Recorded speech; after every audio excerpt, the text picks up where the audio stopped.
আমাদের আজকে এই কয়া ইউনিয়নে যে ফুটবল খেলার আয়োজন হয়েছে সেটা হচ্ছে স্বপ্নময়ী ফুটবল একাডেমি কয়া এবং খোকসা।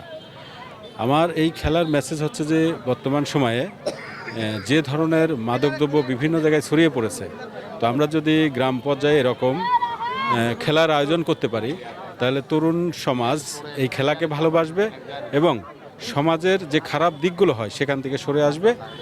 এটাই হচ্ছে আমার মানে ইচ্ছাটা হচ্ছে এটাই, যে এই খেলার মাধ্যমে খারাপ জায়গা থেকে এসে ভালো খেলোয়াড় হয়ে জাতীয় পর্যায়ে তারা ভূমিকা রাখুক। আমার প্রথম থেকে একটা চেষ্টা ছিল আর কি, যে আমি একটা ফুটবল একাডেমি করব, সেটা আমার কয়েক গ্রামকে নিয়ে।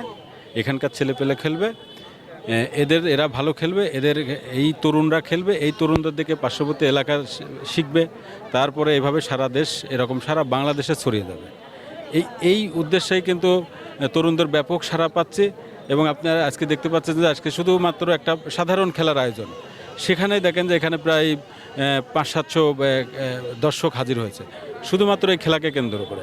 যুব সমাজ কি করতেছে খেলার মাধ্যমে, দেশ এবং জাতির জন্য কতটুকু অগ্রগামী হতে চায়, সেটাই খেলার মাধ্যমে কিন্তু বোঝা যায় যে আসলে তারা এই খেলাধুলাটা চায়। বড় হওয়ার জন্য এই খেলাধুলাটা শিক্ষার পাশাপাশি, নৈতিক শিক্ষার পাশাপাশি এই খেলাধুলাটা খুবই জরুরি। ফুটবল খেলা বা অন্যান্য যে ফুটবল খেলা, ক্রিকেট খেলা বা আমাদের জাতীয় যে খেলাগুলো আছে, সব খেলাগুলোই গ্রামের সকল জায়গায় আয়োজন করা, ব্যক্তিগত উদ্যোগে হোক, শিক্ষা প্রতিষ্ঠান থেকে হোক, জেলা পর্যায়ে হোক, জেলা প্রশাসন হোক, সব জায়গা থেকে যদি আমরা আয়োজন করতে পারি তাহলে আমাদের যুব সমাজ রক্ষা হবে এবং আমাদের জাতি সুন্দর জায়গা, সুন্দর জাতি গঠনে সামনের দিকে এগিয়ে যাবে।